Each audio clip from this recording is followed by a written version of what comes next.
una importante conferencia de prensa que se está brindando desde Casa de Gobierno. Ahí se encuentra Julio Alberto Maldonado. Escuchemos. Bien, gracias compañeros en el estudio. Vamos a escuchar a Marlon Tábara en este momento sobre la declaración y algunos miembros del Fondo Monetario Internacional. Del Banco Mundial.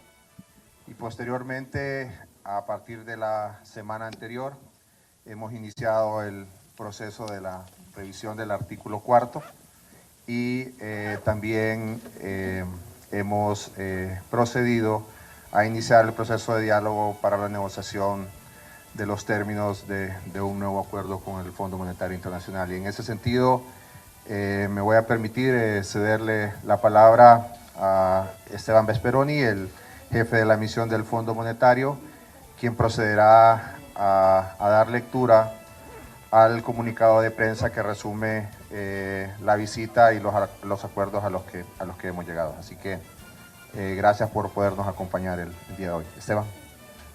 Muchas gracias, Marlon. Buenas tardes. Bueno, voy a leer el comunicado.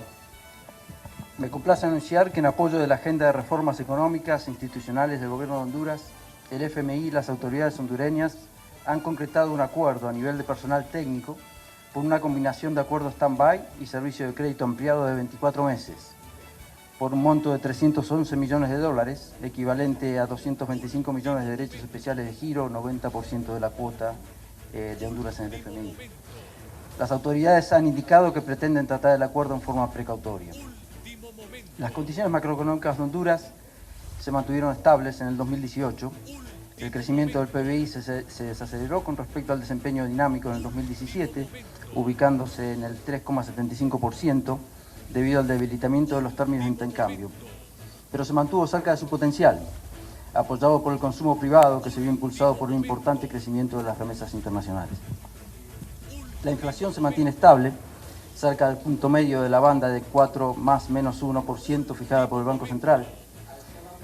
Debido a la caída de los precios del café y al incremento de los precios del petróleo, el déficit de cuenta corriente se amplió al 4,5% del PBI, pero se mantuvo cercano a su media histórica.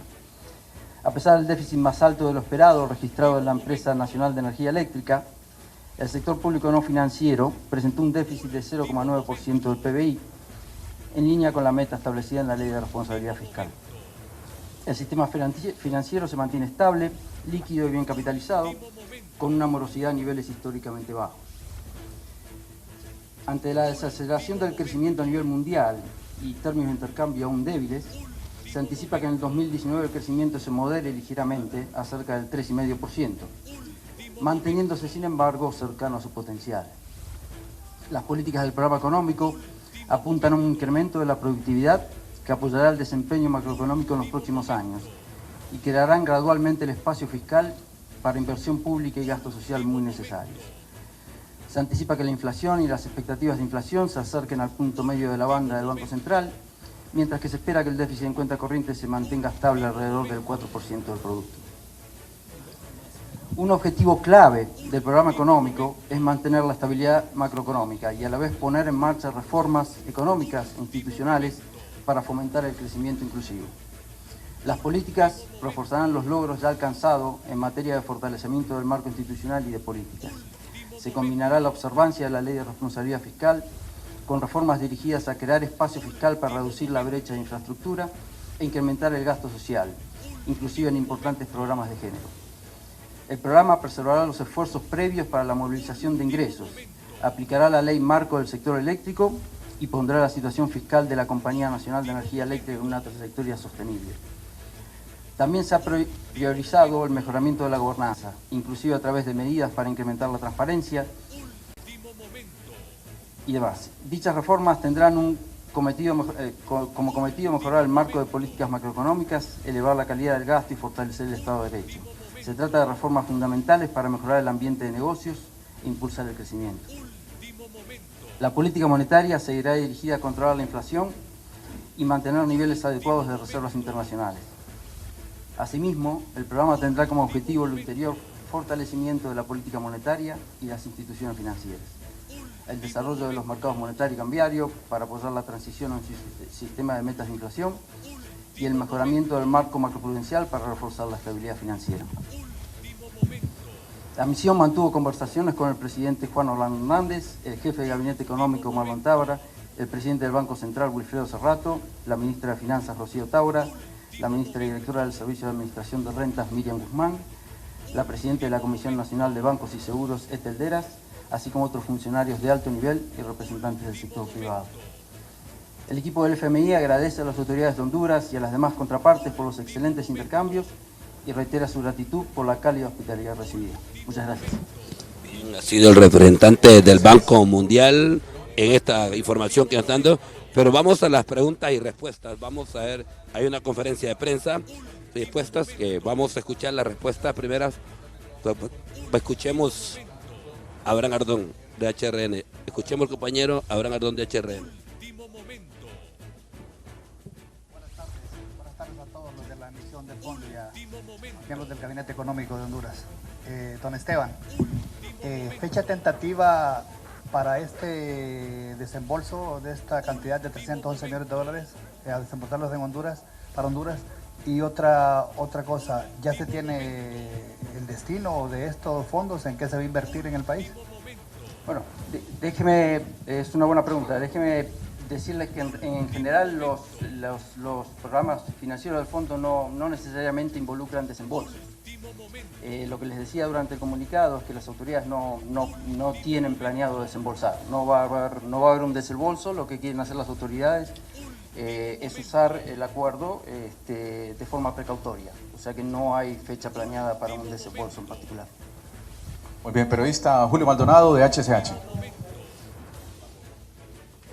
Bueno, aquí hay una pregunta muy importante, interesante. ¿Cuál es la exigencia del Fondo Monetario Internacional en relación a los temas de la salud y la educación? ¿Es una exigencia de ustedes de despedir a la gente al final? No, la respuesta es no. En todas las conversaciones que hemos tenido tanto en Washington como aquí en las últimas semanas sobre el programa económico de las autoridades, no hay medidas específicas de salud y educación. Muy bien, periodista Claudia Cáceres de Radio Cadena Voces. Sí, buenas tardes, señor. ¿Qué nos puede decir usted? ¿Vieron ustedes el plan de la Empresa Nacional de Energía Eléctrica? ¿Y qué nos puede comentar al respecto? Además, ¿creen que se puede solventar esta problemática en ANE? Bueno, sí, se ha conversado muchísimo sobre el plan en general en el sector eléctrico y en ENE. De las conversaciones que, déjeme aclarar antes de comenzar, que es un plan estructural, de las conversaciones que hemos tenido con las autoridades sobre las políticas para darle sostenibilidad al sector en general y al ENE en particular, se desprende que no son cosas que uno pueda solucionar solamente a través de la política tarifaria, no va por ese lado.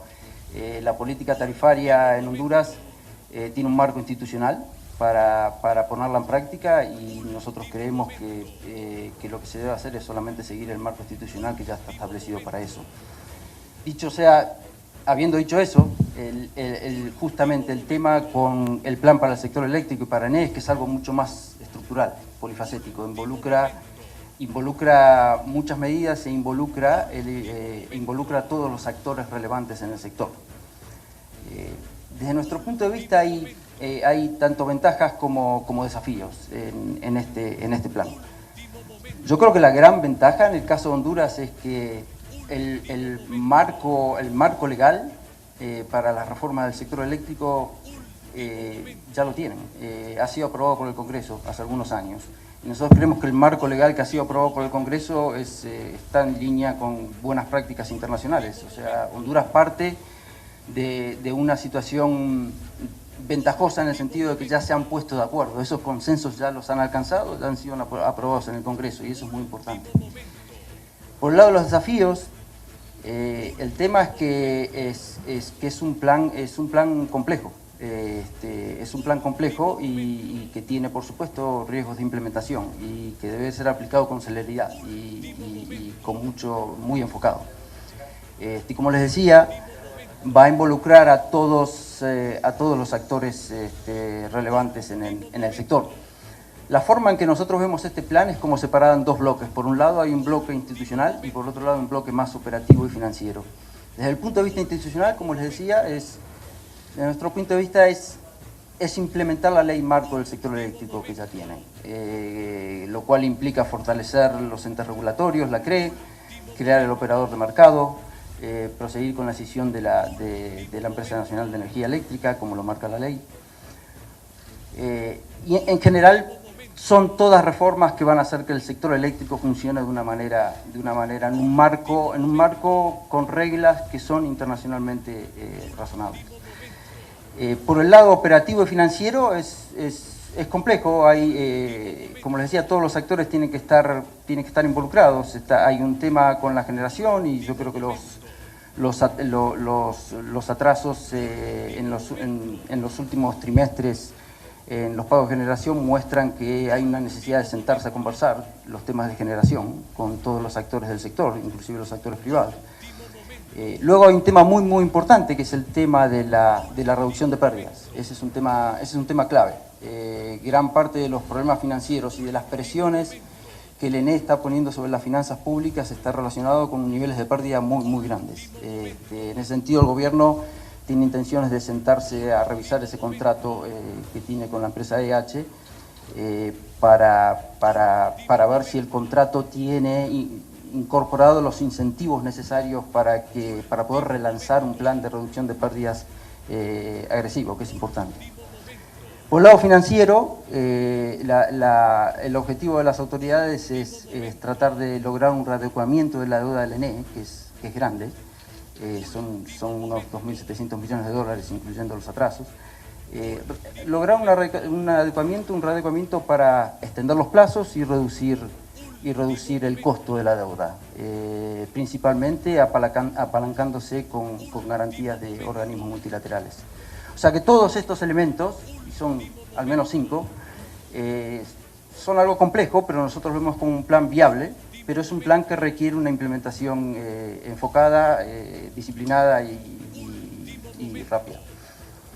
Muy bien, continuamos con el periodista Luis Durón de BTV Noticias. El compañero Luis Durón, vamos a escuchar la última pregunta que se va a formular aquí en los desechos. Muy buenas tardes, don Esteban, y a los miembros del gabinete. Don Esteban, no sé si nos puede confirmar si este nuevo programa no incluye más y nuevos impuestos, y además cómo se mantiene la estabilidad fiscal y la inversión del gobierno. Sí. Déjeme dar un paso atrás y contestar la pregunta desde un punto de vista más amplio. Yo creo que para empezar a comenzar a hablar de este programa, yo creo que es importante considerar el contexto y de dónde partimos aquí en Honduras. En particular es importante porque el contexto internacional está empeorando, la economía global se está desacelerando. Ustedes sabrán, no les tengo que contar, que hay muchos países de la región que están teniendo dificultades severas en toda la región. En este contexto, yo quiero remarcar que Honduras arranca de una posición privilegiada, una posición que han sabido construir. Hay una situación macroeconómica estable en un contexto de crecimiento. Ese es justamente el mérito de políticas económicas que se han tomado en los últimos años, es mérito de las autoridades de Honduras. Y es importante remarcarlo, primero, por la cuestión del contexto regional del que les hablaba, y segundo, porque es un gran mérito, y pone el próximo programa también en el contexto de qué es lo que se quiere lograr. Y yo creo que es importante la mención que hizo a la cuestión de estabilidad, porque en definitiva el gran objetivo del programa es fortalecer y consolidar muchas de las ganancias en términos de estabilidad macroeconómica que se han logrado en los últimos años. Básicamente el programa tiene 5 componentes. Por un lado, por supuesto, está la reforma de ENE, que es lo que comentamos en la pregunta anterior. Como les decía, es un plan complejo, pero viable y que necesita implementación rápida. El segundo componente del programa es importante y básicamente implica cumplir con el marco de política macroeconómica que tiene el gobierno de Honduras. Básicamente hacer estas reformas en el ENE, que le están poniendo muchísima presión a las cuentas fiscales, en un contexto de estabilidad, en un contexto en el cual se respete la ley de responsabilidad fiscal, que es el primer paso importante para que estas reformas también sean viables, porque estas reformas van a requerir tiempo. Hay que empezar rápido, pero van a requerir tiempo. Un tercer elemento del programa es, en este contexto de hacer las reformas de ENE, en un contexto de estabilidad macro y estabilidad fiscal, es tratar de mantener la calidad de la política fiscal. Y ahí es donde entra el tema de los ingresos que usted mencionaba. Mantener la calidad de la política fiscal significa mantener un marco fiscal consistente y sostenible en el largo plazo, pero al mismo tiempo tratar de proteger otros gastos que son muy importantes para la economía hondureña. Me refiero a los gastos de inversión en infraestructura, me refiero a los gastos en programas sociales, hablamos de los programas de género hace un ratito.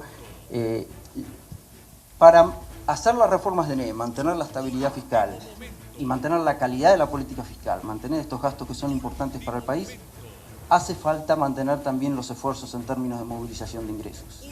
Y es ahí donde entra el tema de los impuestos. El programa no tiene incluidos ni creación de nuevos impuestos ni suba de tasas impositivas. El programa que discutimos con las autoridades, lo que sí tiene incluido es una expansión de la base tributaria. Y básicamente cómo se hace esa expansión de la base tributaria es básicamente revisando la cantidad grande de exoneraciones tributarias que hay en Honduras. Son grandes, son más altas que en el resto de la región.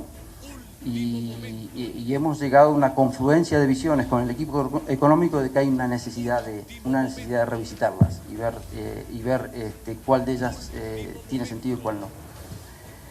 El cuarto elemento del programa es el elemento monetario. Básicamente es seguir con el proceso que ya ha comenzado de modernización y fortalecimiento del marco para conducir política monetaria, como un paso en la transición que está teniendo Honduras desde que lo anunció en el 2016 hacia un esquema de manejo de política monetaria de metas de inflación. Y por último, el programa también le da prioridad a los temas de gobernanza, incluyendo temas de transparencia, incluyendo temas que van a mejorar el marco institucional en el cual se hace política macro. Estos temas de gobernanza, mejorar la gobernanza, tienen el potencial para mejorar la calidad de gasto, mejorar los marcos en los que se hace política económica y, muy importante, mejorar el clima de negocios, que va a ser muy importante para impulsar el crecimiento. Muy bien, gracias, don Esteban. Vamos a cerrar con el periodista Ulises Aguirre de TN5. Buenas tardes a todos. Bueno, disculpa, nos quedamos acá porque es bastante difícil ponernos de pie. Señor Vesperoni, con lo que tiene que ver con las pláticas que ustedes han sostenido, bueno, les han dicho hasta dónde llega, a quién han puesto a la cabeza de este proyecto de rescate de la Empresa Nacional de Energía Eléctrica, que es el doctor Tábora, qué rol juega en el mismo, y si por ahí no va el proyecto a mitad del camino y va a regresar a su misión diplomática en Washington. ¿Qué saben ustedes? ¿Qué les han dicho? Yo creo que lo mejor es que esa respuesta la tenga el doctor Tábora. Gracias, Ulises. No, como ustedes saben, en enero de este año el presidente me pidió la colaboración para liderar este proceso de poder preparar un plan de reestructuración del sector eléctrico, no solamente del ENE, como lo hemos venido mencionando, y que tuviera como objetivo primario en el corto plazo el llegar a este momento, que era cerrar de manera satisfactoria un nuevo acuerdo con el Fondo Monetario Internacional. Así que en ese sentido puedo decir, misión cumplida. Todo este equipo está muy comprometido en ese proceso. Como bien lo ha mencionado Esteban, este es un programa complejo, especialmente en el tema del sector eléctrico, y aquí quiero recordar algo que también él ha mencionado y que lo hemos platicado bastante con el señor presidente, y es que todos los actores que están en el sector tienen que hacer su trabajo. Yo no voy a ser ni gerente del ENE, ni ministro de Energía, ni presidente de la CRE, ni nada, siempre estoy colaborando en el tema de la coordinación y en el monitoreo de lo que va a ser el programa. Yo espero continuar en ese sentido, sin embargo el presidente tendrá que tomar algunas decisiones al respecto. Mi compromiso es y seguirá siendo, y lo es con este equipo, de seguir apoyando en este proceso. Obviamente en la medida que mi tiempo demande más enfocarse en los temas del programa, seguramente el presidente va a tomar una decisión al respecto, pero eso es algo que solamente le corresponde al presidente de la República. Mientras tanto seguimos trabajando. Esta es la primera etapa, hemos llegado a un acuerdo a nivel técnico, falta una etapa que es muy importante, que es la aprobación por parte de las autoridades a lo interno del Fondo Monetario y posteriormente por parte del directorio. Así que en los próximos 2 meses seguiremos trabajando en esa dirección. Esperamos llegar al directorio finales de junio, primera semana de julio, y de ahí pues creo que tendremos que tomar una decisión de cómo vamos a continuar en este proceso, pero reiterar mi compromiso de seguir colaborando con el equipo económico, y al mismo tiempo aprovecho la oportunidad para agradecerles a ellos la apertura que han tenido conmigo nuevamente para trabajar en este proceso, y obviamente nos sentimos muy satisfechos de haber alcanzado un acuerdo al referéndum que confiamos en Dios que va a ser aprobado por el directorio del Fondo Monetario y que permitirá al país seguir caminando esta ruta de la estabilidad macroeconómica, que es fundamental para seguir promoviendo el crecimiento económico, y de manera muy particular el caso de la Empresa Nacional de Energía Eléctrica, que para nadie es un secreto la situación que está viviendo. Y que esperamos poder... Bien, gracias compañeros. Con este contacto en vivo regresamos a los estudios. Carolina y Jorge Bonilla.